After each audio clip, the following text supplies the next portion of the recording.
Hey boys and girls, happy Saturday morning rant. I'm stupid late. Sorry about that. I'm sick. I've been sick all week. I thought the Fortune Society tried to poison me.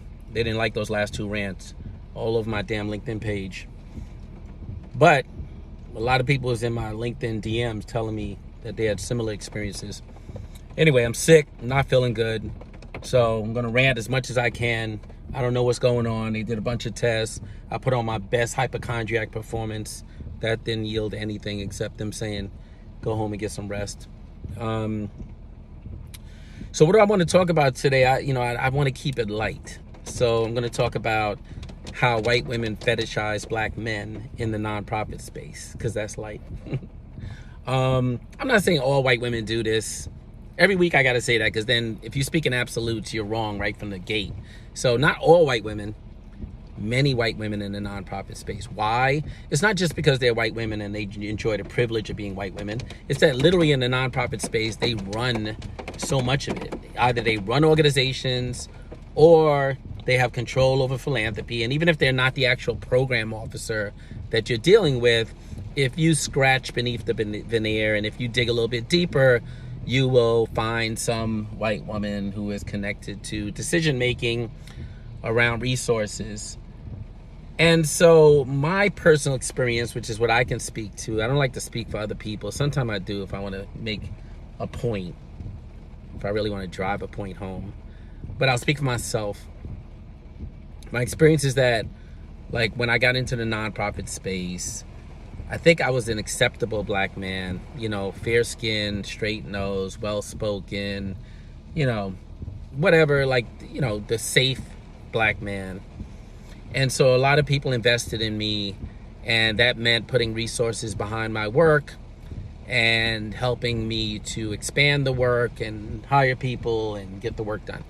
I'm not mad about that. Like, it takes money to get the work done. But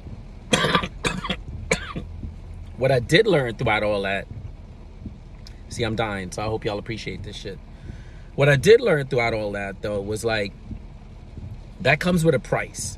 And I don't even know if they realize what the price is, all of them. I think some of them are very calculated and very shrewd, but I don't think they all do. But there's a price. There's always a price. And I think when they give you a grant, what they think is they just bought something. And, in the criminal justice reform space, it's even more insidious because, like, white women collect black men with murder convictions like trinkets on a fucking Pandora bracelet. And, like, that's what they love, the idea that this guy really represents what can happen to people when they come home from prison. They can stay out. They can do the right thing. They can be leaders. I guess that's all great. There's nothing wrong with that, except when you say no to them, or when you have your own opinion and they don't like it, then they use two things to get rid of you: money, misappropriation of funds, or sex. Anything sex related. Because as soon as you say sex, that's it. Black man's career is over. As soon as you say misappropriation of money, black man's career is over. And I see white women do this over and over and over again. And when I say white women, I'm also speaking about the surrogates who work for them. Because increasingly, black and brown people are part of the George Floyd Fellowship Program. So they got jobs in philanthropy, great. But many of them become the problem. And they say they're there and they're doing healing work and so on. If you dig deep enough, healing work doesn't mean calling in your lawyers when things don't go well, but that's what they do. So I'm not going to be convinced that that's healing work. Anyway, so my experience is that, like, as soon as you get it wrong, or as soon as you either do something wrong or get accused of doing something wrong, because to me, both of them are the same thing, because human beings fuck up and they do shit wrong. And that's okay. Like, if you believe in restoration and redemption, then you think about parsimony and proportionality, and you think about, a restorative justice approach to dealing with that. But that's not what happens. What happens is that white women, the men that they fetishize, the black men fetishize. Is that a word? Fetishize. It's kind of a weird word to say. But as soon as that guy is no longer the poster child of the day, the pet of the day, they move on to the next black man, which of course creates all this competition amongst black men who are trying to do work, who should be doing work together. And it just becomes poisonous and insidious. I'm glad I never have to do it again. I watch my clients go through it. I think black women have their own challenges, and I can't speak to it. I'm not a black woman. But what I know is that for black men, I often tell the black men that I'm working with, the executive directors, the executive leadership of organizations, like if you're in the middle of enjoying like the fruits of philanthropy and you're at like, you know, a high point in your career where like you're suddenly the black man that's getting the resources, like you really got to plan for the day when that's no longer the case, because for almost every black man that will no longer be the case.